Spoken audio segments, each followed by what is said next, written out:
வணக்கம் மக்களே. Nita form India சேனல்லேருந்து இன்றைய பதிவு பார்த்தீங்கன்னாங்க, குண்டு மல்லி நம்ம விற்பனை மையம், விற்பனை சந்தை, குண்டு மல்லியோட நமக்கு லாபம் நஷ்டம், அதன் வளர்ப்பு முறை, இது எல்லாமே இந்த வீடியோவில் பார்க்கலாங்க. இந்த வீடியோ ரொம்ப இன்ட்ரெஸ்டிங்காக இருக்க போகுது. ஸ்கிப் பண்ணாமல் இந்த நம்ம வீடியோ ஃபுல்லாக பாருங்கள். ஃபுல் இன்ஃபர்மேட்டிவோடு இருக்குங்க. சரி, பேசிக்காக நான் சில இன்ஃபர்மேஷன் கொடுத்துறேங்க. எல்லா வீடியோ போடும்போதும் நான் ஒரு கமெண்ட்டில் பார்த்தீங்கன்னா நண்பர்கள் நிறைய பேர் ஒரே ரிப்பீட்டடாக சில கொஸ்டின் கேட்டுகிட்டே இருக்கீங்க.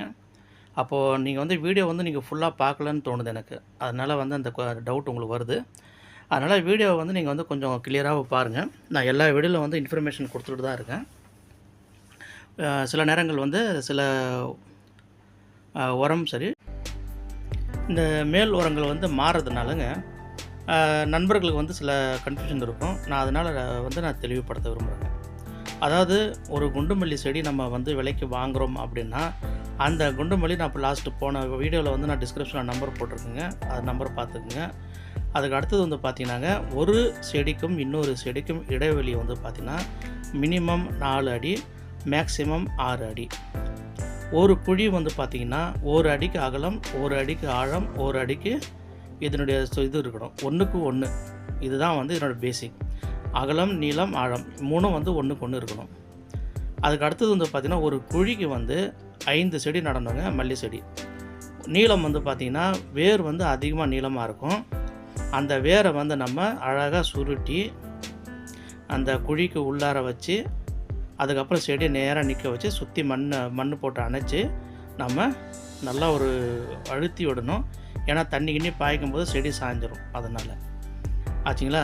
20 நாள் வரைக்கும் 15 தேதியில் 15 நாள்லேருந்து 20ஆம் தேதி 20 நாள் வரைக்கும் நீங்கள் எந்த அடி உரம் சரி மேல் உரம் கொடுக்க வேண்டாம்.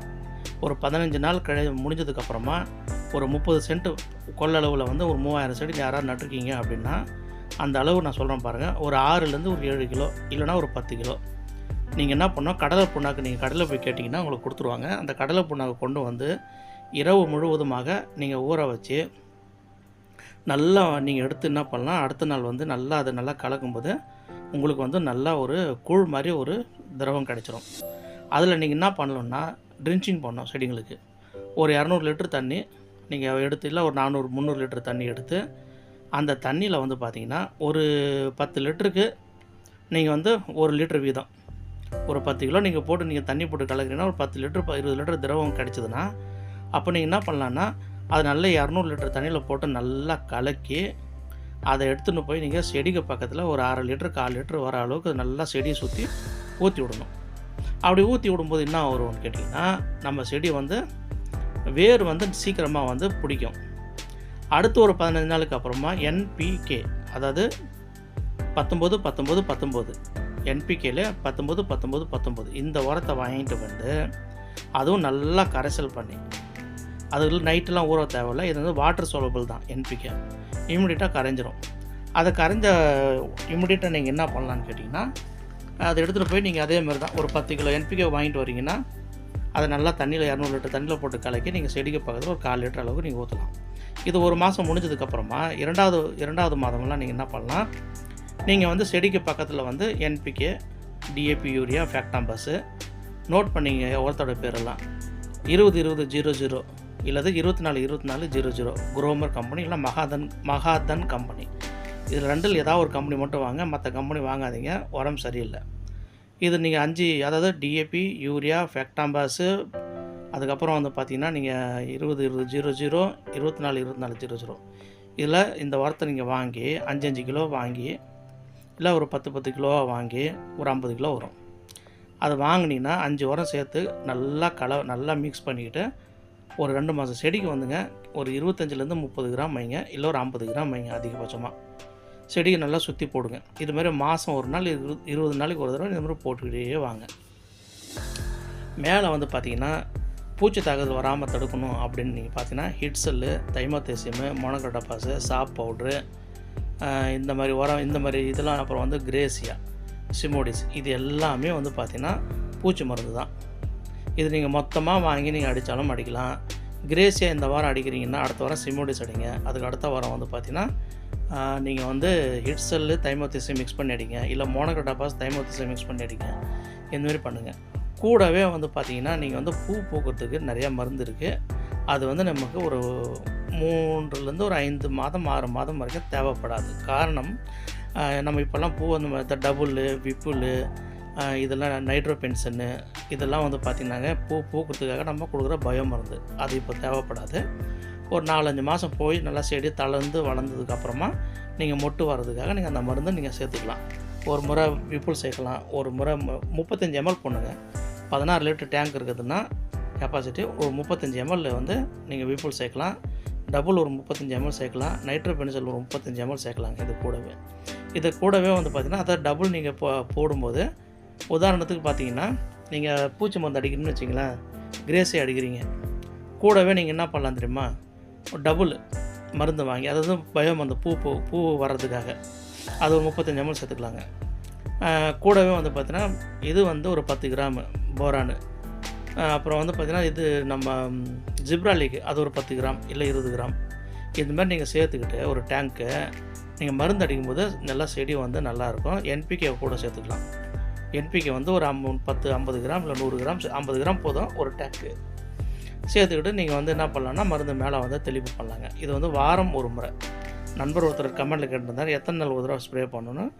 கண்டிப்பாக வாரத்துக்கு ஒரு தடவை நம்ம ஸ்ப்ரே பண்ணி ஆகணும். இதை தவிர்த்துங்க, உங்களுக்கு வேறு ஏதாவது நோய் தாக்குதல் அதிகமாக இருக்குன்னா இமீடியட்டாக பக்கத்தில் இருக்கிற உர கடையிலையோ இல்லை பயோ ஃபெர்டிலைசர் கடையிலோ போயிட்டு நீங்கள் செக் பண்ணி கேட்டு பாருங்கள். அப்போது உங்களுக்கு வந்து தெளிவாக அவங்க கொடுத்துருவாங்க எல்லாமே. அதுக்கு அடுத்தது வந்து பார்த்திங்கன்னா, நம்ம செடியை வந்து ஒரு 6 மாதம் தாண்டணும். அப்போ தான் நம்ம பூ அரும்பு வைக்க ஆரம்பிக்கும். அப்போது இப்போ உதாரணத்துக்கு பார்த்திங்கன்னா, நீங்கள் வந்து ஒரு சப்போஸ் ஜூன் மாதம் நட்டுருக்கீங்கன்னு வச்சிங்களேன், நம்ம வந்து நவம்பர் மாதம் அரும்பு பூக்கிற மாதிரி செடி வளர்ந்து நிற்குதுன்னு வச்சா கூட நவம்பர் மாதம் அறுவடை வராது. பனிக்காலம் நவம்பர், டிசம்பர், ஜனவரி, பிப்ரவரி வரைக்கும் வெயிட் பண்ணணும்.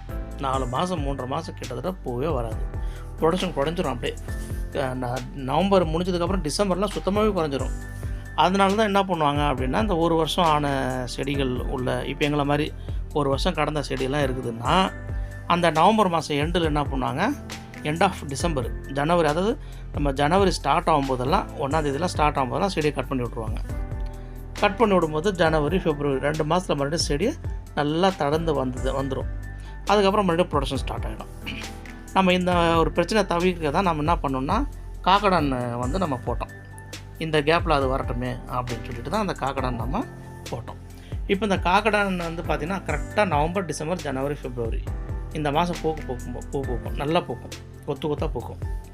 அதனால் இப்போ நாங்கள் நட்டுருக்கோம். நாங்கள் கூட ஒரு 1500 செடி இப்போ தான் நட்டு 10 நாள் ஆகுது. இனிமேல் இன்னும் செடி வந்து இன்னும் தழைய ஆரம்பிக்கலைங்க. இப்போ இது கொஞ்சம் உரம் ஸ்ப்ரே எல்லாம் மேலே கொஞ்சம் அடித்தோன்னா அது கொஞ்சம் செடி கொஞ்சம் நல்லா தழைஞ்சு வந்துடுங்க.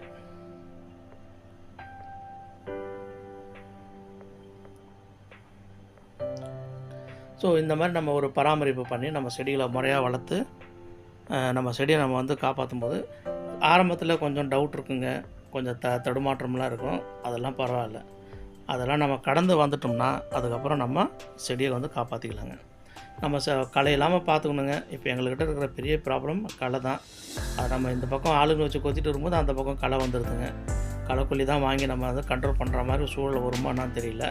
ஏன்னா மேன் போகிற காஸ்ட்டும் அதிகமாகிட்டே இருக்குது. உரம் செலவு, மேலே இருக்கிற ஸ்ப்ரே, இது எல்லா செலவும் நம்ம கட்டுக்குள்ளே கொண்டு வரும்போது லாபம் அதிகமாக இருக்கலாம். செலவு அதிகமாக வரும்போது நம்ம அதுக்கேற்ற மாதிரி பூ நமக்கு பூக்கணும். அதாவது குறைஞ்சது ஒரு 50 கிலோ பூ பூக்கும்போது தாங்க ஒரு நாளைக்கு 10,000 15,000 அப்படி வரும்போது நம்ம நல்லாவே செலவு பண்ணலாம். ஒரு 30 சென்ட்டில் 3000 செடி வச்சுருக்காங்கன்னா நம்ம சுற்றுப்பட்டில் நாங்கள் எல்லாமே வந்து பார்த்திங்கன்னா ஒரு 20 கிலோலாம் தாராளமாக வந்துடுங்க. நண்பர்கள் நிறைய பேர் கேட்டாங்க, 1ஆம் தேதியிலேருந்து 30ஆம் தேதி வரைக்கும் 20 கிலோ வருமானா? கண்டிப்பாக வராதுங்க. இதனுடைய ஆயுள் எப்படின்னு வச்சிங்களேன், 15 வருஷம் ஆயுள் காலம் இதுக்கு மொத்தமாக லைஃப் டைம். ஆனால் பூ எப்படி வரும்னு பார்த்தீங்கன்னா 1ஆம் தேதியிலேருந்து 15ஆம் தேதி வரைக்கும். நான் சொல்கிறது ஒரு உதாரணம் தான். சில இடத்துல வந்து பார்த்திங்கன்னா 15ஆம் தேதி அறுவடை முடியும், 16ஆம் தேதியிலேருந்து 30ஆம் தேதி வரைக்கும் தான் துளிர் எடுக்கும். நம்ம மாறி இருக்கும். அதனால சொல்கிறோம், உதாரணத்துக்காக சொல்கிறோங்க. இப்போ 1ஆம் தேதியிலேருந்து ஒரு 15ஆம் தேதி வரைக்கும் பார்த்திங்கன்னா துளிர் எடுத்து அரும்பு எடுத்து நம்ம வந்து பூ பறிக்கிறதுக்கு வர்றதுக்கான ஒரு சான்ஸ் வந்து பார்த்திங்கன்னா அந்த மாதிரி நம்ம வந்து முறையாக பராமரித்து நம்ம செடிகளை வந்து வளர்க்கணுங்க. அப்போது இந்த மாதிரி தழைஞ்சு வரும்போதுங்க இந்த பூ வந்து இப்படி தாங்க ஏற்றம் இறக்கம் இது மாதிரி தான் மல்லிகைப்பூவோட காலச்சூழல் இருக்கும். இதை வந்து நம்ம வந்து இன்னும் கொஞ்சம் நல்லா ப்ராப்பராக மெயின்டைன் பண்ணி நம்ம ஆளுங்களை வச்சு நம்ம அதிகமாக பூ வரும்போது நம்ம பறித்தோம்னா நமக்கு வந்து நல்ல ஒரு லாபகரமான ஒரு பயிருங்க மல்லி. மற்ற எல்லா பயிரை விட நம்ம மல்லி ஒரு சிறப்பான ஒரு பயிருங்க. ரொம்ப ரொம்ப நன்றி நண்பர்களே. நம்ம வீடியோ பிடிச்சிருந்தா லைக் பண்ணுங்கள், ஷேர் பண்ணுங்கள், சப்ஸ்கிரைப் பண்ணுங்கள், நிறைய பேருக்கு ஷேர் பண்ணுங்கள். இன்னும் நம்ம சேனல் வந்து மானிட்ரைஸ் ஆகலைங்க.